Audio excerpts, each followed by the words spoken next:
네, 이번 시간에는 우리 에스라 1장하고 2장 말씀 함께 보도록 하겠습니다. 네, 제2의 출애굽이라고 할 수 있는 이 노예로 포로로 끌려가 있던 바벨론으로부터 70년 이후에 이렇게 다시금 귀환하는 포로들의 귀환을 다루고 있는 귀한 또 책 중에 하나가 에스라 느헤미야 이 부분입니다. 오늘 에스라 1장 말씀부터 우리 같이 보도록 하겠습니다. 특별히 하기 전에 우리 기도 먼저 하죠. 하나님 감사합니다. 이 말씀 듣는 모든 사람들에게 하나님의 은혜 또 회복이 또 다시금 살아난 부활의 능력이 넘쳐나기를 소망합니다. 예수님의 이름으로 기도합니다. 아멘. 에스라는 다 망했잖아요. 이스라엘 백성들이 다 망했다가 언제 다 끝났어요. 완전히 역사도 끝나고 나라도 없어지고 완전히 끝났습니다. 그런 끝난 가운데 이제 어떻게 하나님의 백성들이 회복이 되는지, 또 무너졌던 성전이 어떻게 회복이 되는지, 백성들의 신앙이 어떻게 회복이 되는지, 예배가 어떻게 회복되는지 그 순서가 다 나와 있어요. 그래서 성전을 짓는 일들, 또 우리 신앙이 다시 회복되는 일들, 모든 원리를 이 에스라에서 또 느헤미야에서 우리가 배울 수 있는 겁니다. 자, 우리 에스라 어떻게 그 회복이 일어나는지 같이 보도록 하겠습니다. 오늘은 세 번역으로 이렇게 같이 읽도록 하겠습니다. 에스라 1장 1절입니다. 페르시아 왕 고레스가 왕위에 오른 첫 해이다. 지금 이제 페르시아 바사라고 하는 페르시아 시대입니다. 주님께서는 예레미야를 시켜서 하신 말씀을 이루시려고 페르시아 왕 고레스의 마음을 감동시키셨다. 고레스는 여기 보면 예레미야에게 시켜서 하신 말씀을 이루시려고 이렇게 이제 설명하고 있잖아요. 예레미야에게 시켜서 하신 말씀은 뭡니까? 이제 포로로 끌려오기 전에 이제 포로의 바벨론과의 그러한 전쟁 그 와중에 있었던 정말 이 이스라엘 나라 한 나라가 이제 무너지기 바로 직전에 이 예레미야를 통해서 하나님께서 주신 그러한 예언들이죠. 예레미야 29장 10절에 보면 이렇게 되어 있어요. 나 주가 분명히 말한다. 너희가 바벨로니아에서 70년을 더 채우고 나면 내가 너희를 돌아보며 너희를 이곳으로 다시 데리고 오기로 한 나의 은혜로운 약속을 너희에게 그대로 이루어 주겠다. 바벨론 끌려가고 나서 70년 있다가 다시금 돌아오게 하겠다 하는 것이 바로 하나님의 약속이었습니다. 그렇죠? 하나님의 약속. 그것이 어떻게 이루어지는 거죠? 그것은 바로 여기에 나와 있듯이 1장 1절에도 페르시아 왕 고레스의 마음을 감동시키셨다. 고레스는 온 나라에 명령을 내리고 그것을 다음과 같이 조서에 써서 돌렸다. 이렇게 되어 있거든요. 그러니까 하나님께서 이루시는 일들은 그냥 하나님이 시작하시면 거기서 끝나는 거예요. 시작이 되는 겁니다. 하나님이 끝이라 그러면 끝이고, 또 닫으면 열 자가 없고 열면 닫을 자가 없는 예수 그리스도를 표현한 그 말씀처럼 하나님이 여시면 그냥 닫을 자가 없는 겁니다. 하나님 닫아버리면 열 자도 없는 겁니다. 고레스의 마음을 감동시키셔서 드디어 포로의 귀환들이 이렇게 시작이 됐어요. 자, 2절 페르시아 왕 고레스는 다음과 같이 선포한다. 하늘의 주 하나님이 나에게 이 땅에 있는 모든 나라를 주셔서 다스리게 하셨다.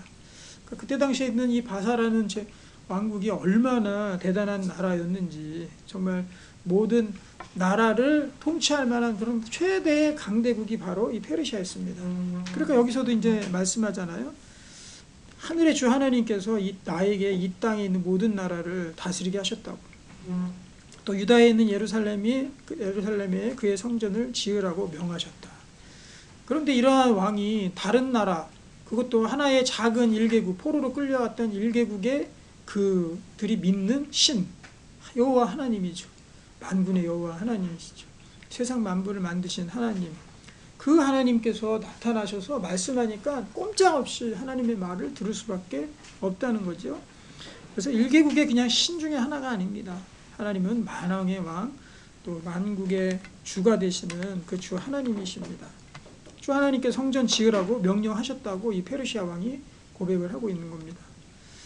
이 나라 사람 가운데서 하나님을 섬기는 모든 사람은 유다에 있는 예루살렘으로 올라가서 그곳에 계시는 하나님, 곧 주 이스라엘의 하나님의 성전을 지어라. 그 백성에게 하나님이 함께 계시기를 빈다.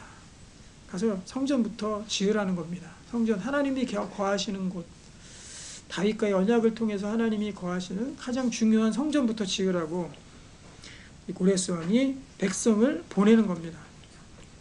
잡혀온 하나님의 백성 가운데서 누구든지 귀국할 때에 도움이 필요한 사람이 있으면 그 이웃에 사는 사람은 그를 도와주어라.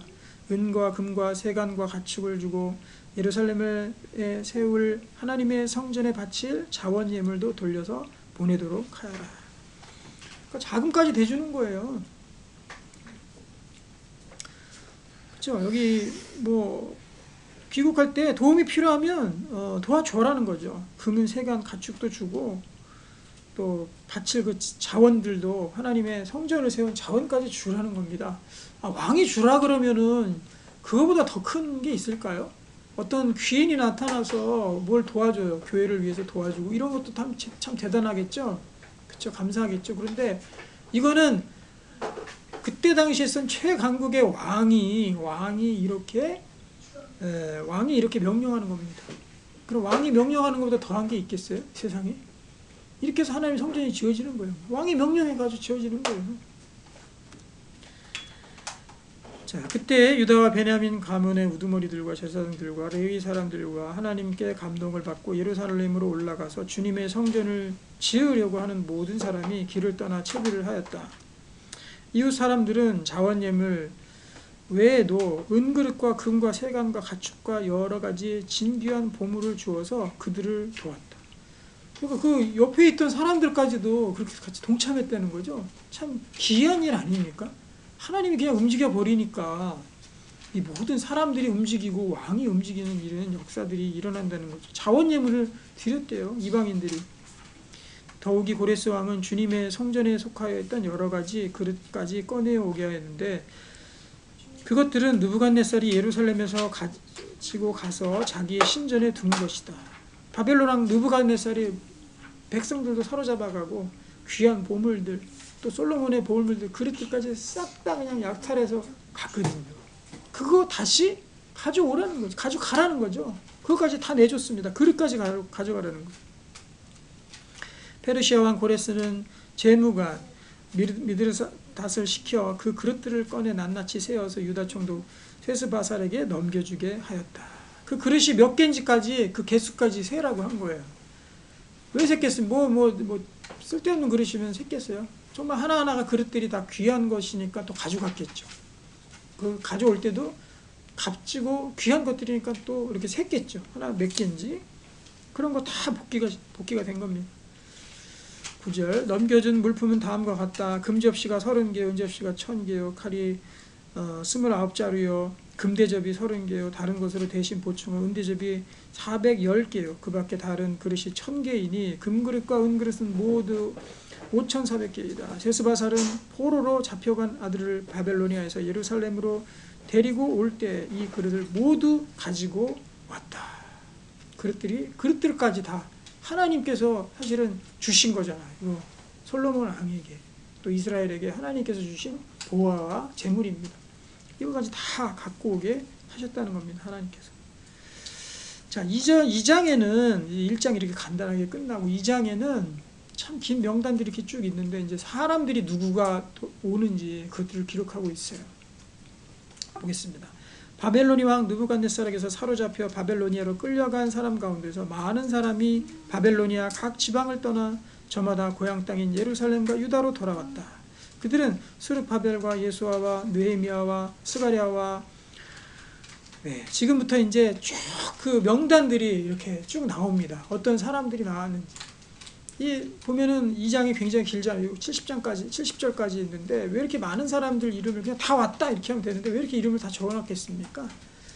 그 한 사람 한 사람들이 그 중요한 성전의 어떤 일들을 잘 감당을 했고 또 하나님의 중요한 일들을 감당했습니다. 또 찬양했던 아삽의 자손들까지 나와요. 하나님의 중요한 일을 했던 사람들의 후손들까지 다 돌아왔다는 걸 그 한 사람 한 사람 하나님께서 명령하신 그 성전 지기들, 막 일꾼들, 또 노래하는 사람들, 성전을 또 청소하는 사람들까지 하나님이 세우신 그 모든 사람들의 자손들이 다 하나하나 복귀했던 하나님의 완전한 약속의 성취를 이렇게 보여주고 있는 거죠. 네, 이 이름들은 제가 일일이 다 읽기가 또 쉽지가 않으니까 읽지는 않겠습니다. 그렇지만 중요한 것들만 몇 가지를 좀 같이 보면서 갔으면 좋겠어요. 그들이 이제 돌아올 때 함께 돌아왔다. 이스라엘 백성의 명단과 수는 다음과 같다. 쭉 나오잖아요. 바로스의 자손이 2172명이요. 스바데 자손이 372명이요. 아라 자손이 775명이요. 네, 이러면서 이제 쭉 자손들이 한번 이렇게 그 숫자까지도 몇 명인지 다 하나하나 그때 당시에 셌다는 거예요. 하나님의 이 역사들을 보기 위해서. 너무 중요하고 정말 이 이스라엘 백성들을 자기들은 끝났다고 생각했을 거예요. 그때 당시에. 그죠? 나라가 뺏겨졌어요. 그렇죠? 하나님의 성전 다 무너졌어요. 그럼 하나님은 어디 가신 겁니까? 우리를 왜 도우지 않으셨어요? 그리고 우리는 하나님께 범죄했기 때문에 이렇게 벌을 당했습니다. 그리고 하나님께서 택하신 이 귀한 백성, 아브라함 때부터 내려오던 이 백성들이 이제 뿔뿔이 흩어지고 왕은 두 눈 뽑혀서 죽임을 당하고 그리고 나라의 사람들이 다 흩어져서 포로로 끌려와 있습니다. 이 나라는 도대체 어떻게 된 겁니까? 아무런 소망이 없던 그곳에 이러한 복귀가 70년 만에 시작이 됐다라는 거죠. 그럼 사람들 경악했겠죠. 흥분했겠죠. 엄청나게 놀라웠겠죠. 그리고 하나님의 능력을 다시금 상기했겠죠. 그러니까 이 적을 수밖에 없는 거예요. 명수까지 다 세가지고. 자, 그래서 7절, 8절 이렇게 해서 계속적으로 명단들이 삭개 자손, 또 바니 자손, 브베 자손, 아스갓 자손, 아도니감 자손, 중요한 사람들을 이렇게 쭉 나열해서 그 자손들까지 이렇게 멸걸한 겁니다. 비구의 자손, 아딘 자손, 아델 자손, 베세 자손, 또 요라 자손, 하숨 자손, 깃발 자손, 베들레헴 사람, 그리고 이제 베들 지역이 이제 나옵니다. 그리고 자손들의 이름이 쭉 나오고, 그 다음에 21절부터는 지역 이름이 나와요. 그 지역 출신인 사람들 있잖아요. 여기 이제 베들레헴 사람들이 123명이다. 그러니까 성경은요, 정말 이 사실을 그대로 팩트를, 그 사실 자체를 보고하고 있어요. 그러니까 창조도 사실이고요, 귀환도 사실이고요. 그 하나하나를 너무나도 리얼하게 그때 당시에 가 있는 것처럼 마치 영화를 봐도 그 사람 수를 셀 수가 없잖아요. 근데 사람 수를 이렇게 우리에게 알려준다라는 건 그만큼 정확하다는 거죠. 그리고 이제 느도바 사람들, 아나돗 사람, 다 지역 이름이죠. 미스마의 사람, 기다림 사람, 또 라마, 게바 사람, 믹마스, 또 바델과 아이 사람, 느보 사람, 그 다음에 막비스, 다른 엘람 사람, 그다음에 하림 사람, 로드와 하딧과 오노 사람, 또 여리고 사람. 우리가 보면 성경에 나와 있는 그런 지명들이 많이 있습니다. 스나 사람, 그 다음에 이제 드디어 또 제사장들이 나옵니다. 제사장 중요하죠. 그 제사장들의 자손들은 누구, 그 집안 사람들 누가 몇 명이 돌아왔는지 그걸 기록하고 있어요. 36절 보면 제사장은 예수와 집안 여다야 자손이 973명이다. 그 다음에 인멜 자손, 그 다음에 바스홀 자손, 하림 자손, 또 레위 사람들이 있죠. 레위 사람 중요하겠죠. 이 사람들도 기록을 하고 있습니다. 그 다음에 여기 보면 노래하는 사람이 있어요. 아삽 자손이 128명이요. 아삽 자손은 시편에 보면은 다윗과 함께 시편을 가장 기록 많이 한 사람이 아삽입니다. 그래서 그때 당시에 하나님을 찬양하고 시를 노래했던 그런 대표적인 사역자 중, 찬양 사역자죠. 지금 얘기하는 그런 사역자 중에 한 사람이 바로 아삽입니다. 이 아삽의 자손들이 128명이 돌아오게 되었다라고 기록하고 있습니다. 그 다음에 성전 문지기까지 다 이렇게 조사를 한 거예요. 그래서 이렇게 쭉 모두 139명입니다. 성전 막일꾼이라고 되어 있죠. 성전 막일꾼. 성전들에서 이제 어떤 일꾼들을 이제 이야기하겠죠. 성전 일들을 하는 사람들. 그 사람들의 자손들을 쭉 또 열거하고 있어요. 그 다음에 45절, 르바나 자손, 하가바 자손, 악굽 자손, 또 이런 쭉 자손들이 계속 나오고 있습니다. 그래서 48절, 49절, 50절, 51절, 52절, 53절, 자, 이렇게 쭉 자손들이 이야기들이 쭉 나옵니다. 그 다음에 이제 55절 보면은 솔로몬을 섬기던 종들의 자손들이 나와요. 솔로몬. 그때 당시에 솔로몬 왕 하면은 뭐 이스라엘에서 너무나도 정말 가장 그 전성기 최전성기 시대의 왕이었잖아요. 그 솔로몬의 성전을 기억할 겁니다. 그 솔로몬을 섬기던 종들의 자손들이 또 나옵니다. 자손은 소대 자손, 그 다음에 하소벨의 자손과 부르다 자손과 또 야알 자손과 그 솔로몬을 섬기던 사람들의 자손들이 깃대 자손과 쭉 이제 이렇게 나옵니다. 자, 58절 이상 성전 막일꾼과 솔로몬을 섬기던 종의 자손은 모두 392명이다. 392명이 돌아왔다라는 것을 센 거죠. 다 조사를 한 겁니다.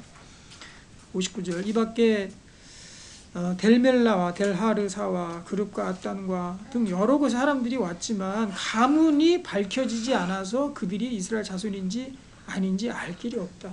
거기에 섞여서 온 사람들이 있었을 테고, 그리고 내가 무슨 어디의 자손인지 정확히 기억나지 않거나 잊어버리거나 아니 위에 때에서 알려주지 않았거나 그래서 뭘 알지 못한 사람도 있었겠죠. 그래서 알 길이 없는 자손, 이스라엘 자손인지 아닌지도. 그런데 같이 온 거예요. 그냥 자기 이스라엘 자손이라고 하면서 그것까지도 기록을 하고 있어요. 잘 모르겠다, 모르는 사람들이 있었다. 그들은 들라야 자손과 도비야 자손과 느보다 자손들 모두 652명이다. 숫자까지 기록합니다. 61절 제사장의 자손 가운데는 이 제사장의 자손들이 또 나옵니다. 그래서 쭉 바르실레, 길르앗 사람이 바르실레의 집안의 장가를 들어서 자민의 이름을 이어받은 사람들이고, 족보를 뒤져보았지만 그들은 그 조상이 확인되지 않았어요. 그래서 제사장 직분을 맡기에는 적합하지 않다고 생각하여 그 직분을 맡지 못하게 했다. 정확하지 않은 사람 함부로 제사장 세우면 안 되죠. 죽습니다. 하나님 앞에. 그렇죠?